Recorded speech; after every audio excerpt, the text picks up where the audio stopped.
This meeting is being recorded. Chair Russell, the meeting is now live. Thank you, Andrea. Good morning, everyone, and welcome to the Special Events Advisory Committee meeting for June 8th. It is 9:31 in the morning, and I'd like to call the meeting to order.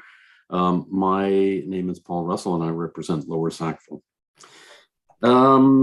I'd like to start off by acknowledging that the Halifax Regional Municipality is located in Mi'kma'ki, the traditional and unceded lands of the Mi'kmaq people.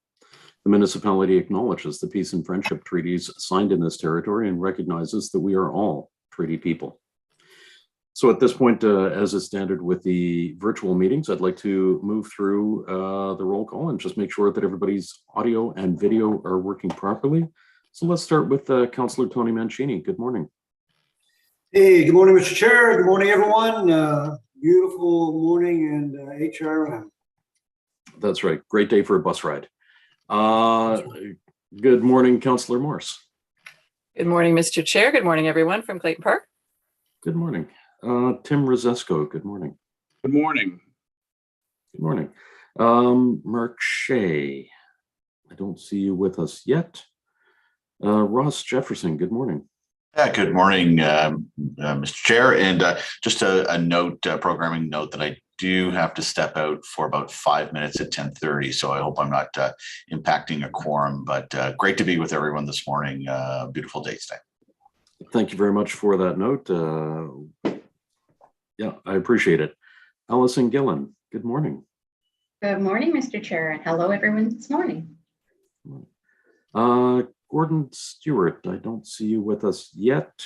Todd Brayman, good morning. Morning, sir. How are you today? Doing fantastic, thank you. How are you? Awesome. Happy to be joining you from Hammonds Plains. Oh, perfect. Thank you. Gordon, I see you have just joined us. Good morning. And Gordon just went on mute. Okay. Elizabeth Taylor, Manager of Culture and Events. Good morning. Good morning, Chair. Good morning, everyone. Good morning. And Sherry Dillman, Civic Event Coordinator. Good morning. Good morning, all. Good morning. And Andrea Lavasi Wood, our committee clerk. Good morning. Good morning, everybody. Good morning. Let's try Gordon Stewart again. Good morning, sir. Good morning, Mr. Chair, and everyone. Good morning. Super. Thank you very much. I appreciate being able to go through that check this morning.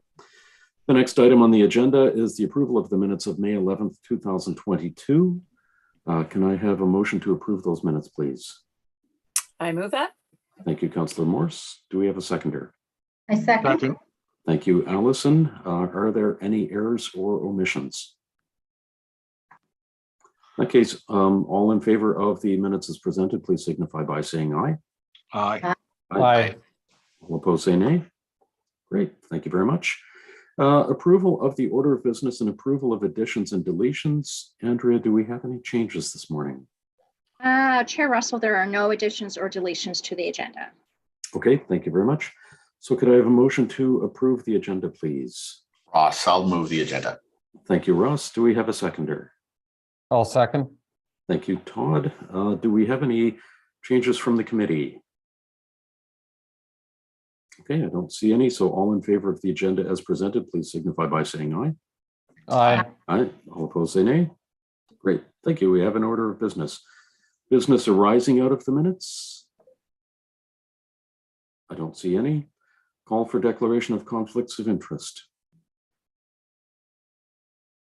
I'm going to stay out the canoe championships. I'm not directly involved with it, but I am involved in a partner event of that. So I'll just sit that one out. Okay. Thank you very much for letting us know that, Tim. I appreciate that.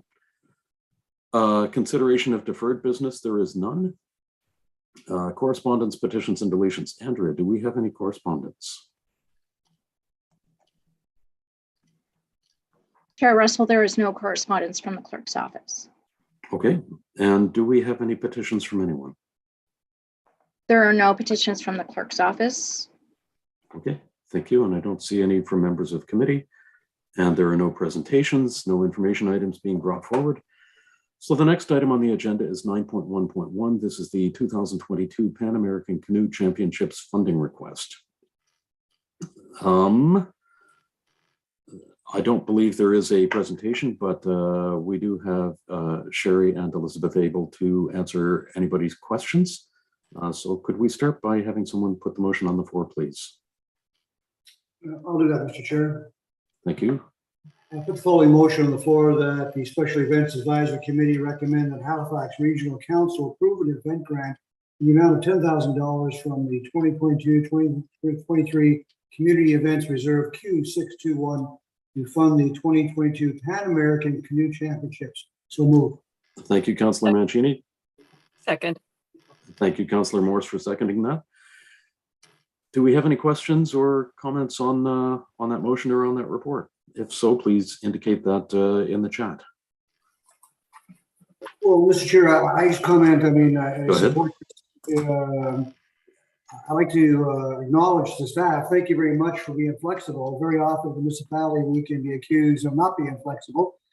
We missed, the deadline was missed, but it made perfect sense to say, hey, wait a minute, there's an opportunity here. Brazil couldn't step up and had to step away, and so here's an opportunity. So to show that flexibility, thank you to staff for considering it. I mean, I think the more we can do that, it's not always black and white, right? So well done, and I support the $10,000. Thank you very much for that, Councillor Mancini. I echo that, absolutely. Go ahead, Councillor Morse. Thanks, Mr. Chair. And yes, thank you to staff for being so nimble on this. I did read the report, but it wasn't entirely clear to me the difference between the two events in terms of the athletes attending. So it sounds like they're different, they're qualifying for different events, but could somebody share a few details about the overlap between the events and how many athletes will be either the same athletes or different athletes? Thanks. Through you to the chair, through you, Mr. Chair, to the councillor, there are over 1,000 athletes coming to Canoe 22. There are 112 that will remain, that will be qualifying for the Pan Am Games, which is another championship, not at the world's level, but for those athletes involved, just as important. Okay, all right, thank you. Thank you very much. Mr. Chair, if I may say something, I appreciate the comments on being nimble, because we have two upcoming situations very similar to these, or to this one, whereby the deadlines have been missed due to COVID-related issues for the athletes. So I was going to ask the committee today how they felt about that, and I'm very pleased to see in your agreement in principle, because I think for the last 2 years we've tried as best as we could to service those in the event community who have, as you said, maybe situations that aren't just black and white. So thank you for that to all of you. Oh, thank you very much, Elizabeth. No, there's no question that the last 2 years have been an incredible challenge, and we will see an awful lot of reawakening, if you will, and reformatting all of the committees, all of the events that started. I think it was yesterday with the 4th largest cruise ship in the world showing up on the in the port of Halifax, which was absolutely amazing to see. We have a question from Todd Brayman regarding wages. Do we have any indication of the kinds of employment opportunities being created? I don't know. I don't have a STEAM, through you, Mr. Chair. I don't have a STEAM model. There is an economic impact assessment that should provide you with that information attached to the report. As far as the kinds of employment opportunities, what this event does is it extends the Canoe 22 infrastructure and staffing that would wind up normally at Canoe 22, and it extends it for another week. So that provides obviously work opportunities for those involved in that sector. Okay. Thank you very much, Elizabeth. Go ahead, Todd. No, I was just going to say thank you. Super. Thank you. I don't see any further indications of questions in the chat. So all in favor of the motion as presented, please signify by saying aye. Aye. Aye. All opposed, say nay. Great. Thank you very much, everyone. The next item on the agenda is a presentation from one of our partner members. And so this would be Alison Gillen presenting on behalf of the Halifax Partnership. Go ahead, Alison. The floor is yours. Thank you so much.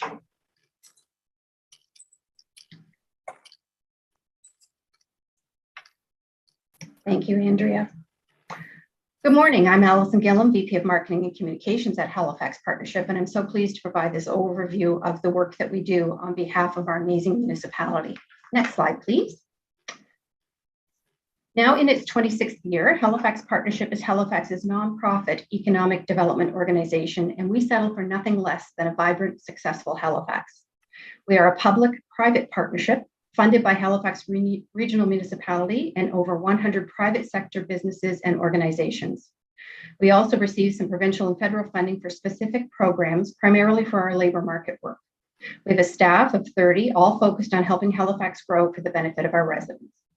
Our investment attraction experts sell Halifax to the world, which means we work to attract businesses and talent to Halifax from across Canada and internationally. And I can tell you, our Halifax region is well known, well respected, and very attractive these days. Working with partners, we attracted 21 new companies with just over 2,300 new jobs here last year, and Halifax's population grew by 9,200 people between July 2020 and July 2021, which is amazing considering the pandemic. Next slide, please. We are the source of hard data about our region, and we have a top-notch research team of 3 economists who provide economic insights. Their data is available to everyone. The 11th annual Halifax Index was released on May 27, and its data and insights show Halifax's economy as compared to 5 other Canadian mid-sized cities, and it tracks progress of the objectives of Halifax's 5-year economic strategy. Halifax Partnership uses this data to support business cases for investment attraction. Governments use it to support planning and policy making, and businesses use it to inform their own plans and strategies. This year's index shows Halifax is emerging from the pandemic strong and ready to face new challenges. You can find the details of this information at halifaxindex.com. Next slide, please.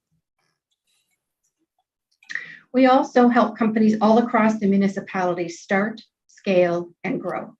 Our labor market team uses our internationally recognized Connector program to help immigrants and new graduates build their professional networks so they can connect to jobs and stay here. While not a job matching program, 194 jobs were found through those networking connections last year. This face-to-face program has expanded to communities across Nova Scotia, Canada, and internationally, and is now also available through a mobile app. The team also manages the Atlantic Immigration Program in Halifax, which works with businesses to help them hire skilled international talent to fill vacancies. Our Smart Business team works directly with small and medium-sized companies throughout HRM to help them overcome barriers to growth. We work closely with resource partners across HRM, including the business improvement districts. And thank you, Tim, for your partnership with us on that. Our work in establishing Halifax's Innovation District and the work of HRM's teams at the Halifax Innovation Outpost at Volta showcase Halifax's growing startup and scale-up community and creates opportunities to apply innovative thinking and solutions to key challenges. Recent work at the Outpost has focused on food security and climate action initiatives. Our African Nova Scotian team works directly in support of the community-led implementation of the 5-year African Nova Scotia Road to Economic Prosperity Plan, focused on overcoming systemic barriers to ensure Black communities, businesses, and residents benefit from economic opportunities and growth. Next slide, please. HRM and the partnership work in lockstep to create, implement, and report on Halifax's economic strategy. When the pandemic hit 2 years ago, we jointly developed and implemented the COVID-19 Economic Response and Recovery Plan to meet the immediate needs of businesses and residents. A year ago, Regional Council authorized the development of a new 5-year economic strategy, our 4th such strategy developed jointly by Halifax Partnership and HRM. People, Planet, Prosperity, Halifax's inclusive economic strategy, was approved by Regional Council in April. It is the roadmap for economic development across HRM for the next 5 years, and it informs the work of HRM, Halifax Partnership, and partner organizations. For example, the Integrated Tourism Master Plan led by Ross at Discover Halifax and this economic strategy are fully aligned. The strategy was informed by conversations and written submissions from over 2,500 businesses and community leaders and residents throughout the municipality. Next slide, please. This is the Inclusive Economic Strategies framework. As our vision states, the new plan is about growth, but not just for growth's sake. Its long-term vision is to build a prosperous, growing Halifax that puts the well-being of people and planet first, picking up on our collective values for inclusive, sustainable growth that benefits everyone. Halifax's value proposition is built on the foundation of our ocean advantage, our commitment to climate action, our educated and innovative residents, businesses, and institutions, and our unique urban, suburban, and rural lifestyle. We are focusing on 3 5-year strategic goals to achieve our vision and have 73 specific actions for the first 2 years.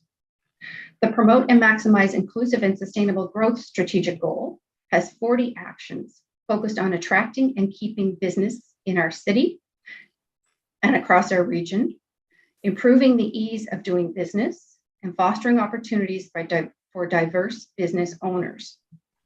Actions that focus on housing are included in this goal. The Attract, Retain, and Develop Talent goal encompasses all our labor-related work in attracting talent, welcoming immigrants, and combating systemic barriers to employment. Implementing the 11 actions under this goal is particularly urgent and will require concerted, collaborative effort from governments, private sector, and post-secondary institutions. The Make Halifax a Better Place to Live and Work goal includes 20 initiatives focused on climate action, placemaking, transportation, and strengthening our downtowns, main streets, and rural centers into dynamic hubs, all key ingredients to increasing residents' quality of life and well-being. Some of the actions in this plan are led by HRM, some by Halifax Partnership, and some are jointly led. All require the input and support of partners, businesses, residents, and communities across the municipality. Next slide, please. Everyone's been trying to find silver linings out of COVID, and here's mine. In May 2020, as part of the COVID-19 Economic Response and Recovery Plan, Halifax Partnership, through our marketing and communications team, was turning its mind to business and consumer confidence campaigns. And we knew other partners across HRM were also thinking about how to let people know where and how they could start to get back to safely enjoying our communities, shops, and restaurants again. Buying local wasn't just a slogan, it was an economic imperative. I asked marketing and communications colleagues at HRM, Discover Halifax, the Halifax Chamber of Commerce, Develop Nova Scotia, and the province to share their reopening campaign plans so we could collaborate to use the power of our collective budgets, resources, relationships, and social channels to support and amplify marketing efforts. We convened the Halifax Marketing Group and we got to it. When Develop Nova Scotia ran Open City in 2020, we all got behind it. That commitment rolled through tourism campaigns, shop and dine local programs, partnerships with the business improvement districts, patio lanterns, and Evergreen Festival twice. And for 2 years, we've kept it up. Last summer's Never Have I Ever campaign was started by Ross's team at Discover Halifax, and it had a limited budget and was meant to run for a few weeks. Collectively, we leveraged it to attract additional funding and media partners, and it ran straight through the fall, highlighting everything the Halifax region has to offer and attracting consumers from Halifax, Atlantic Canada, and across Canada. We're starting our 3rd year of collaboration because this is how we roll and everyone benefits. Next slide, please. This willingness to collaborate, knowing who to bring to the table to find solutions to common challenges, and showcasing everything that is exceptional about Halifax so that everyone benefits is really what Halifax Partnership is all about. Thank you.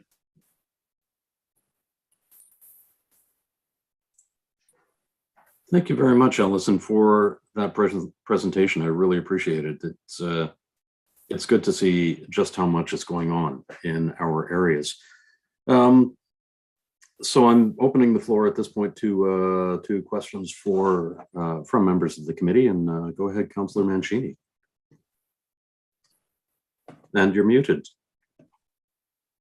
Thank you, Mr. Chair. Allison, thank you for the presentation. As you probably know, I'm a big fan of Halifax Partnership and the work that the partnership does, along with everybody in this committee and their organizations. But it's interesting, during the pandemic and how many businesses. What was the last count? Was it 20 businesses in the last 2 years moved their operation? Sorry?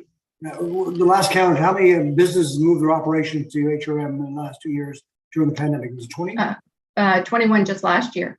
Yeah, so just 21 last year, which is remarkable during a pandemic. People want to come here.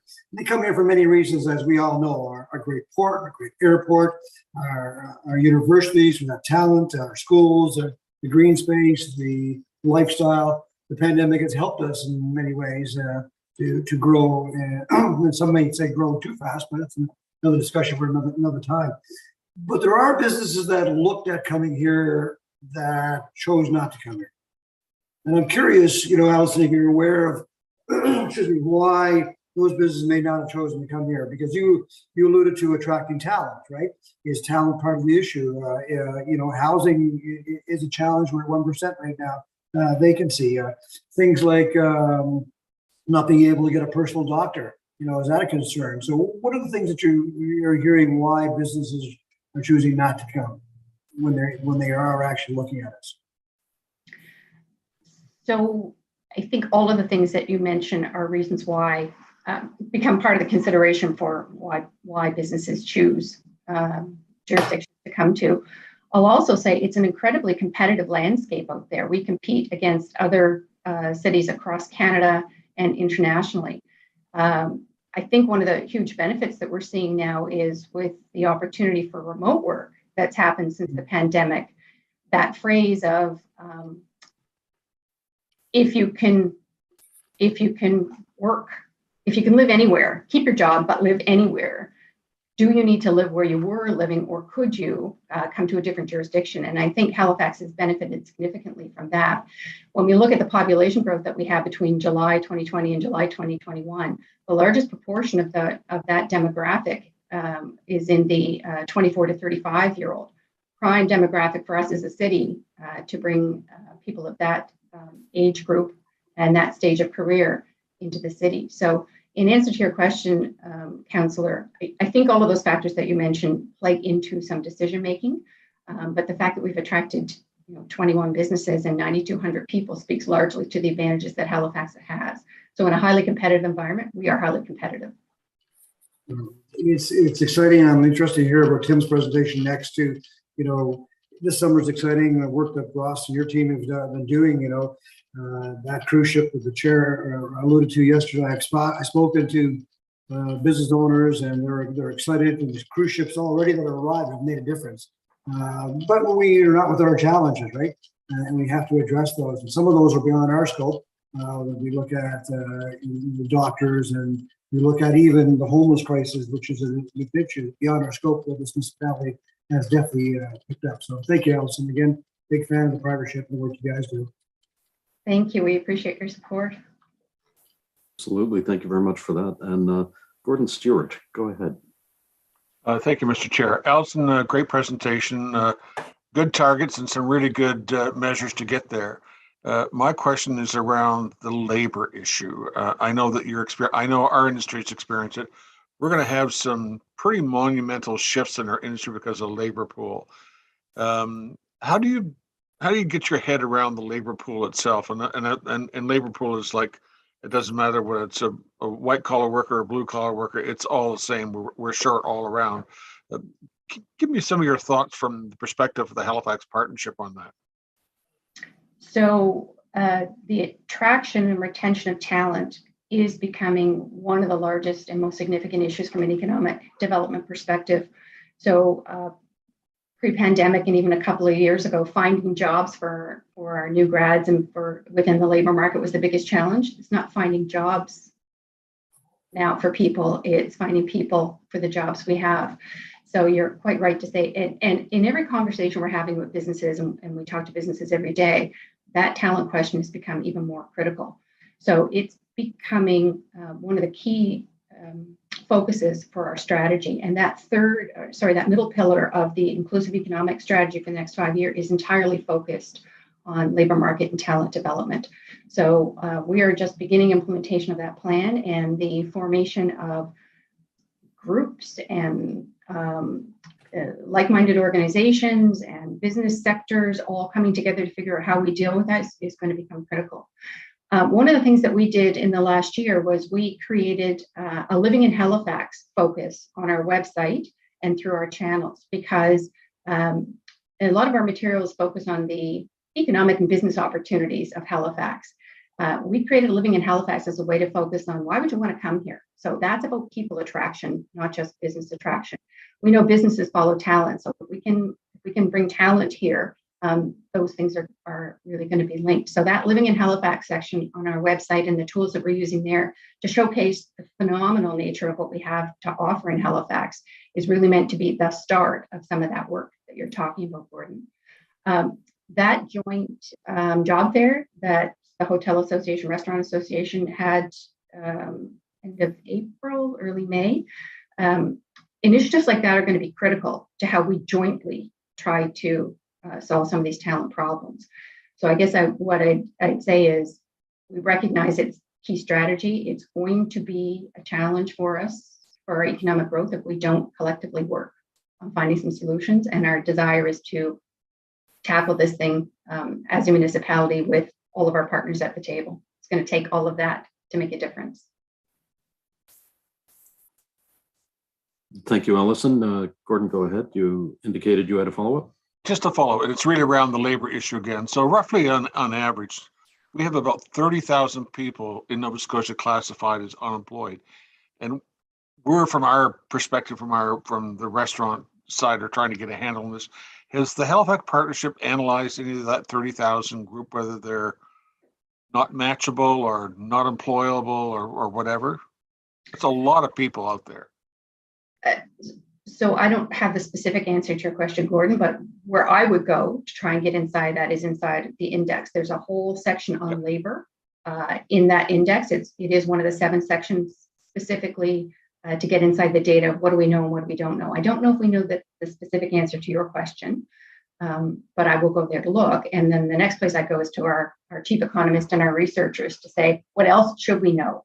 So Gordon, if that's a specific question, if you want to be part of that conversation with us, say, what do we know and what do we don't know, or how can we find out more? Let's talk about that, and we can connect you to our economist team and see what we can find out. Yeah, our interest, obviously, if it's 30,000 people, they're here already.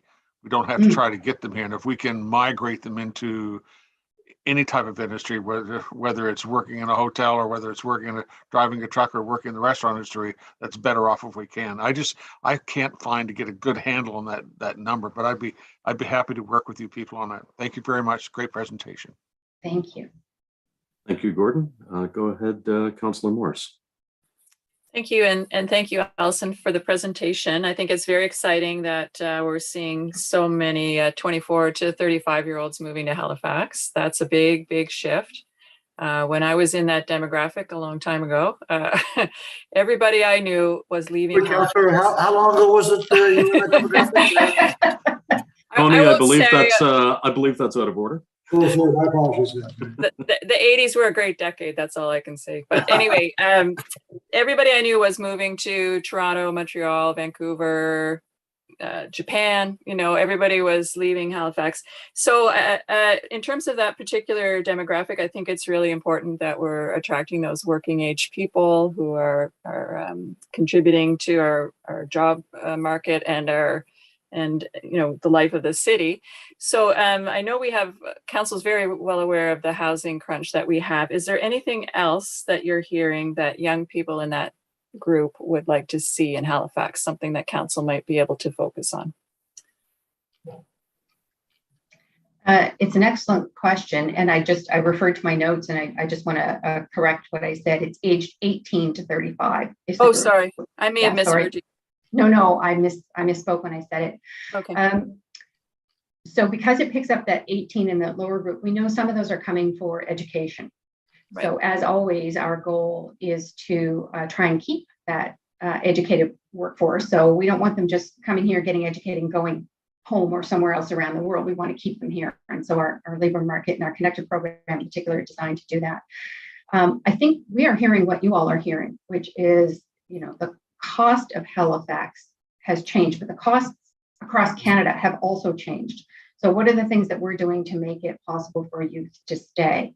And I think those are things that we collectively need to work on. So the options for housing, housing comes in, it isn't just about single dwellings. It isn't just about apartments. It isn't just about affordable. It's also about attainable. And for people new in their careers and for students coming, they may be at the lower end of what they can afford for housing. So that has to be a focus for all of us. So I think we're hearing what you're hearing, and the solutions are things that need to be developed jointly. Okay, that's great. Thank you. Okay, thank you very much, Councillor Morcia. I've also been having a little bit of a difficult time resolving that we're hearing about the population of Halifax increasing quite a bit, and yet there is this need for more people. We have many more. We have jobs that are not able to be filled because we haven't been able to find the people for that, and so I'm still struggling with what that really looks like. I think you would have addressed part of it in the last response by commenting that some people are coming here for education, but there would certainly be more than that. So it'll be interesting to see how that goes in the future. But go ahead, Alison. I apologize. If there's one thing I could add, it's the learnings and the findings from the One Nova Scotia report that talked about our aging demographic and what we need to do collectively as a province to continue to drive economic stability and economic growth. That didn't change despite the success that we're having. We need population growth to be able to counterbalance our aging population. So as the boomers retire and as more demands come on healthcare and as their contributions through payroll and taxes might change, we still have to grow our population. That problem didn't solve itself. So we are having success in that area. But with that success, we're having these growing pains. So we're growing faster than we thought we would, which means we need to now kind of catch up with the things that are important to support all of that. And I think that's where we are now. So to say we've grown enough wouldn't be true. To say that we are changing strategy wouldn't be true. We are seeing the things that we know we needed to do, and we're having success in those areas. And now we need to be able to manage our way through it and to keep pace with the successes we're having as people are coming here. Great news is people love us. People want to be here. We want them to come here. And typically our population growth is driven by immigration. And of course, over the last 2 years, that number has been reduced. But as we're seeing from challenges around the world with refugees coming from Ukraine, with immigrants wanting to come back to Halifax and to Canada, we need to make space and be able to accommodate those people because we need them as part of our communities. We need them as part of our economy. Absolutely. Absolutely. Thank you very much, Alison, for the presentation. We really appreciate it. And thank you for taking time to answer the questions. Thank you for the opportunity. Thank you. The next item on the agenda is a presentation from another one of our members, Tim Rosesko from downtown Dartmouth. Go ahead, Tim. The floor is yours. Thank you. I'm going to do a presentation on the bid. So I'm going to talk about 9 different neighborhoods around HRM. I have a slide deck as well. In these neighborhoods, I think coincide a little bit with what Alison was talking about making Halifax attractive for people to live. So if we could just go on to the next slide. Just a little bit about what is a business improvement district. In Atlantic Canada, we call them business improvement districts. In Ontario, they're business improvement associations, and out west, they're business improvement zones. They're basically a Canadian idea back in the 1970s with the rise of the suburban malls, Bloor Street West in Toronto.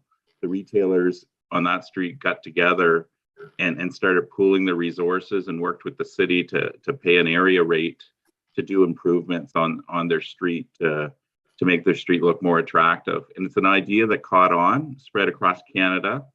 and then spread across the United States and the world as well. If we could just go to the next slide.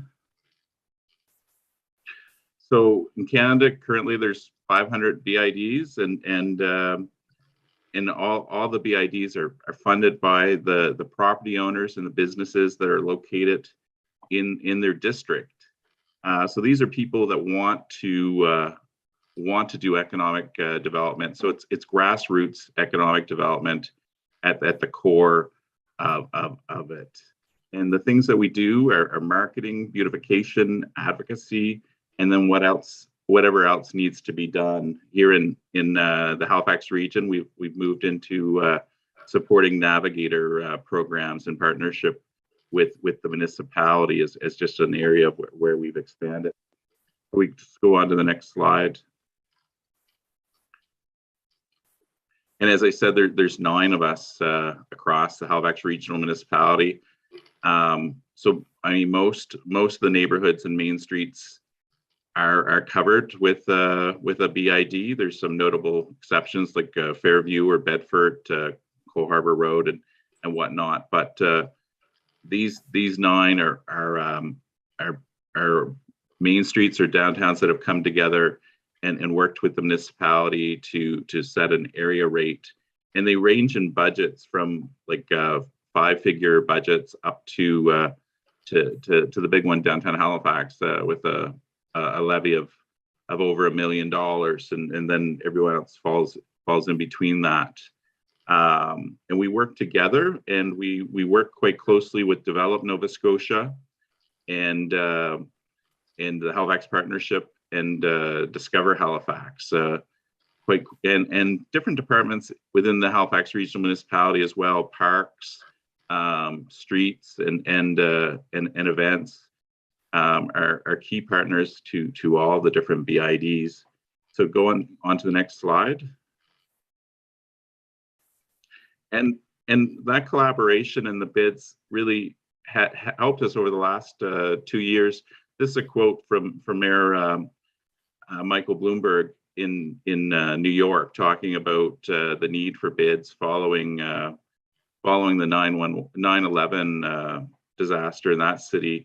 And how the city of New York kind of encouraged the development of BIDs as a way to rebuild after that disaster, and that's something we see in other cities as well. We could just go on to the next slide. Staying with a little bit with the COVID recovery. The importance of the BIDs is that we're right there at the ground level with businesses on the streets, and we're nimble and can respond to different things. One good example of it in Halifax was Quimple Road quickly updated their e-commerce site in a month or 2 after the shutdown in 2020 to create like a virtual main street right on the street, and others followed, and then that idea was grabbed by the province and the feds to encourage e-commerce right across the small business sector. And if we go on to the next slide now. So in our advocacy work, we work with, we're part of the Downtowns Atlantic Canada, and we're part of IDA Canada and as well IDA internationally. And through these organizations, we're able to pull together and lobby federal government and provincial governments. And we've had great success here locally with ACOA and the province in getting funds to do great work across the region and in our downtowns. We can just go on to the next slide now. So I'll just talk a little bit about what makes each of these organizations special and unique. They kind of bring out the character of their neighborhoods. And Mr. Chair, I'll talk about Sackville because I think it's probably one of your favorite ones. They do appreciate that. They do incredible work. Everything from and these are hallmark events of their community. The Christmas tree lighting, the winter festival, and the summer concert series are all things that they do to bring out the character of their neighborhood. And each one of these bids will have slightly different events that kind of speak to the character of their communities. We can go on to the next slide. And Village on Main Street in Dartmouth, hitting on Councillor Mancini's neighborhood. They're doing incredible work in the rejuvenation of the Main Street district and building a sense of community there. And they work with their community organizations, their local veterans and community groups to do things like murals, neighborhood cleanups, and community celebrations. They do an incredible celebration of veterans each year. And they've done a lot to kind of create a complete neighborhood in that district, building on the assets of the healthcare sector there and the community groups. The next slide.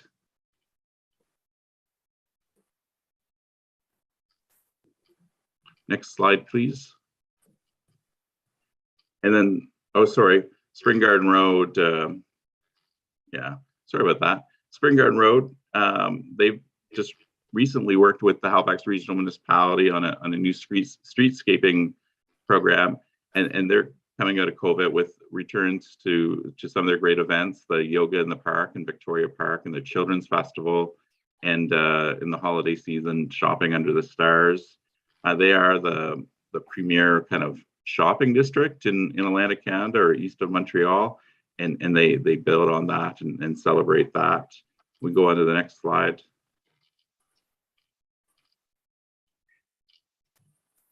And Quimple Road as well do incredible things up there. They build on the pet culture up there with pet parades, and then they have a community celebration, Quinn Fest, and they're currently working with grants that they received from Develop Nova Scotia to create some placemaking in Cogswell Park to provide some gathering spaces in that district. And then new this year, they're bringing the Halifax Mural Festival to Quimple Road, a community-based art festival that will create murals there. And I think that festival taking place July 11th, 17th will also be on the Halifax waterfront as well. Next slide. And then the newest BID in the Halifax region is Porter's Lake. And they're a relatively small bid. I think they have about 40 some members, and they have a small but mighty budget. So they've been focusing on their infrastructure improvement plan. They've done pole banner beautification project, and they do an annual business block party they're mostly volunteers and then some seasonal employees, and I think they may have one employee on the payroll, but they're doing incredible stuff out in Porter's Lake. Go on to the next slide. Now, hopefully everybody's been to downtown Dartmouth. We love events downtown, and we've gotten incredible support from the municipality and other agencies to do things with our street party that's coming up on June 26th. And in July, we're going to be working with the BIPOC community to do pop-up entrepreneurs along Portland Street and some entertainment. And then our Christmas activities come December, and the Ice Festival in February. And all summer long, we'll be working with HRM on a concert series at Ferry Terminal Park. And then we're hosting Buskers and Natal Day and Canoe 22 in Dartmouth. I think Dartmouth will be the place to be in 2022, but maybe I should stop there and just go on to the next slide as well. And the good folks out in Spryfield, little known fact, this Spryfield Santa Claus Parade was the first parade I was ever in. And it's the oldest continuously running Santa Claus parade east of Montreal. And Spryfield builds community through things like their Festive Lobster Dinner, their Spryfield Days Festival, and Spryfield's a growing community. When you just back to Allison's presentation, it's growing and expanding, and new families and businesses coming to Spryfield all the time. And on to the next slide. And downtown Halifax is just an incredible showpiece. And they focused over the past year with some support that they received from, I think, ACOA and other orders of government on light projection shows at the old library all winter and right through to May, really, with Asian Heritage Month. And then they've created light displays all over downtown Halifax. And they're really where what's their expression? It's where the Maritimes meets the world. So downtown Halifax is a joy for just about everybody to visit. And then we can go on to the next slide. And that's for questions. Yeah. So I kind of maybe traveled through that a little bit, but what I wanted to kind of maybe demonstrate is the character that the BIDs bring to the city and make it a place that people want to live and play and dine out. And yeah, that's about all that I have for now. Okay. Thank you very much for that presentation, Tim, and I really appreciate that you started off with Sackville and talking about things like snow days. Go ahead, Councillor Mancini. Yeah, thank you, Mr. Chair. Thank you, Mr. Chair. Tim, thanks very much. I want to thank you, first of all, for all your work in downtown Dartmouth, man. So you have a passion for it. Everyone knows you, and you're always advocating for downtown Dartmouth, not to mention all the bids, but particularly downtown Dartmouth. So thank you for your work personally. It's interesting, you mentioned 500 bids in Canada, maybe soon to be 501. And for committee members, on Thursday, the process is starting to have a bid for Burnside, which is interesting. And it's not your typical bid, right? Because the bids are typically, and Tim can correct me on this if I'm wrong, is, the downtown, the types of shops and restaurants and pubs and retail operation. And, Burnside and downtown Halifax that's where we get the majority of our commercial tax base from. And Burnside continues to grow and has, and when, Allison, when your group are attracting businesses, I'm sure Burnside is part of the conversation that we've got this great industrial park. So having a bid, I support the idea of having a bid in Burnside. And an old colleague of ours, Russell Walker, would say very often, be careful what you wish for. But, I think a bid for Burnside is important because, there's really needs to have someone advocating for Burnside. Burnside is growing dramatically. The old part of Burnside was built for cars, and that's problematic. There's no sidewalks. Transit is not very good. We're improving transit in Burnside, and particularly the newer side. So I look forward to that bid. Tim, my question is around specifically downtown Dartmouth. Lots of growth, a lot of good things going on, but there are some issues down there, right?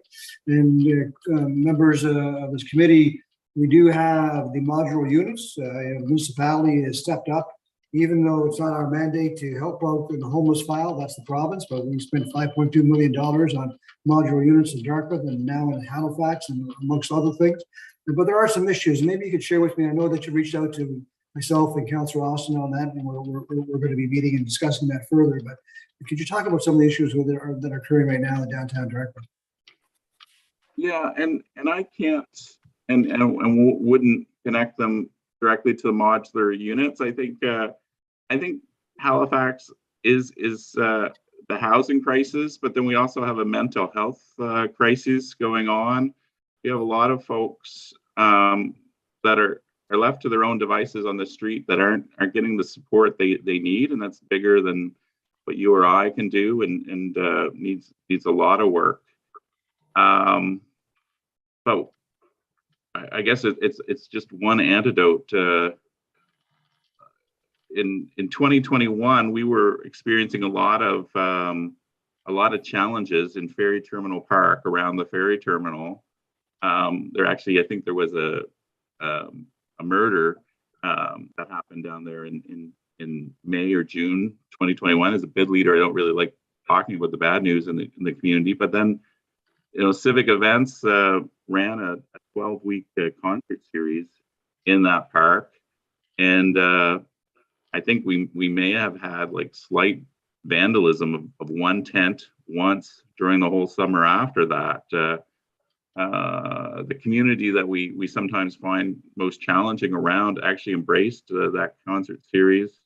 They took some ownership of it, and it kind of made that park safer. So I'm always talking about animated spaces and placemaking as a way to solve some of our challenges, and people with recreational backgrounds or placemaking backgrounds would say, well, that's like the simple solution. You give people things to do, things to appreciate, and you're not going to solve all the problems, but you could solve a good number of them with events like that. If we can get more people on Portland Street, there could be more resources for the people in need, and if we have more things for people to do in the community, I think we could alleviate a lot of the problems that we see. But I mean, it doesn't, on the other side, there is still some issues around crime and safety. A lot of folks, they don't want to publicly talk about not feeling safe when they're on the streets and they encounter somebody experiencing a mental health episode or not, because it makes them quote unquote seem like a Karen or something like that. But that's something we have to think about. I met with the police commander for Dartmouth, and she said one of the difficulties for her is her counterpart on the Halifax side can send his police officers out to Quinpool Road or Spring Garden or Goddison Street on foot. In Dartmouth, we don't have that liberty because the police station is in Burnside. And I mean, I'm like, well, why is the Dartmouth police station in Burnside and not in our downtown? Little things like that could help a whole lot. I know I rambled there a little bit, Councillor Mancini, but that's sort of the flavor, I guess. And I think it's important to have these conversations. I represented Councillor Mason at a town hall meeting with the merchants of Spring Garden Road a couple of days ago, and some of those similar issues. I mean, Alison, you talked about our quick growth in the municipality, and with that quick growth comes some challenges that we have to address. And all of us here online today need to be advocating for those things, with the province too, right? We need more help with the mental health and the social issues that are around. And so still all these great places in HRM to come to and visitors to come to and our citizens to come to. But, we need to talk about the issues that exist and make it better. So again, Tim, thank you for your answers. Thanks for the work you do specifically in downtown Dartmouth. Hopefully we'll come to Community Council on Thursday night for the Burnside conversation, if you can make it. Thanks, Mr. Chair. Thank you. Thank you very much. We do have a comment from Gordon Stewart that says, thanks, Tim. Good history and great snapshot of their various bids and their activities. Well done. One of the things that I'm curious about, you mentioned 9 of the bids. There are other business associations that are around that are not bids yet. Councillor Mancini mentioned one with the Greater Burnside Business Association. And one of the ones that I've known about for a number of years is the Fall River and Area Business Association. And I'm just wondering if there is outreach to those other business associations to cause them to become bids, or what would be the benefit of being a bid recognized by HRM, or simply a business association within the local community that is not recognized. I'm not sure. Well, we work with other business associations and help network with them, and help facilitate their discussions. We've done a lot of work with the folks from Burnside as they go down their path to becoming a BID. I think the biggest stumbling block that business associations have in taking that next step, becoming a bid, is dedicated resources to do that work. I think Burnside was lucky enough to have a couple retired people in Audrey and Dee that champion that. But I think people run out of steam because there's a lot of groundwork. You really have to sell the work of what a BID could do. And the uphill battle is asking a lot of business people to take on an extra area rate, which is not always the most attractive thing. I know I don't know too well because I wasn't that active in the 1980s, but there was a Main Street program, and that's where a lot of BIDs came from. So there was provincial funding to get these things off the ground. So if there was some sort of funds to help somebody do a demonstration project for a year or two with a BID, I think you might see BIDs forming in places like Cole Harbour Road, Fall River, Bedford, Fairview, and more places. Okay, thank you very much. Councillor Morris, go ahead. Thank you. Yeah, just following up on that, I would love to see a bid in my district on Dutch Village Road, but the a lot of the businesses there are marginal, and they do find that it's a barrier trying to get that area rate in place, and even to do the pre-work. To have the meetings and go door to door and to talk the business owners into joining and all of that sort of thing. So I don't know if anybody has any advice there on how to get a project off the ground on a commercial area that desperately needs a bid, but can barely afford one. Yeah, like I know. I think Burnside, and I don't know where that landed. I don't think they got the support funding to do some of the work, but they were fortunate enough to be a fairly large organization to be able to tackle that themselves. I'd like to see. If I could, I would think that there's a role for the province or ACOA to play in helping these groups organize. We see there's 11 or 12 business improvement districts in Nova Scotia, and there's more than 25 or 30 in New Brunswick. And I think New Brunswick, the province, still plays a role in the local BIDs. Okay, I hadn't thought about going to a COA for something like that, so thank you very much. And I think there is a community initiative fund that might even help in that direction. So thank you. Thank you very much, Councillor Morris. I don't see any further requests for questions in the chat. So thank you very much, Tim, for the presentation and the discussion. And thank you again, Allison, for the presentation and discussion about the Halifax partnership. I very much appreciate that we were able to go through the different members of the committee and learn more about what it is that is going on around HRM. The next item on the agenda is added items, and there are no added items. The next item is the date of the next meeting, which is July 13th, 2022, and that one is if required. And Andrea and I will work out if that's required and issue notice in plenty of time if that's required. And so the final item, go ahead, Councillor Mancini. Thank you, Mr. Chair. Elizabeth, you alluded to a couple of possible applications for funding. Do you see that happening between now and the next meeting? Elizabeth, or maybe Sherry can speak to that? Sure, I can answer that question. No, it wouldn't happen between now and the next meeting, but possibly August, I would anticipate. Great. Thank you, Mr. Chair. Thank you very much, Councillor Mancini. I was wondering the same thing. So again, the tentative date, if required, of the next meeting is July 13th, 2022. And the final item is a motion to adjourn. So could I have that, please? So moved. Thank you very much, Councillor Mancini. We stand adjourned. I hope everybody has a wonderful day and a wonderful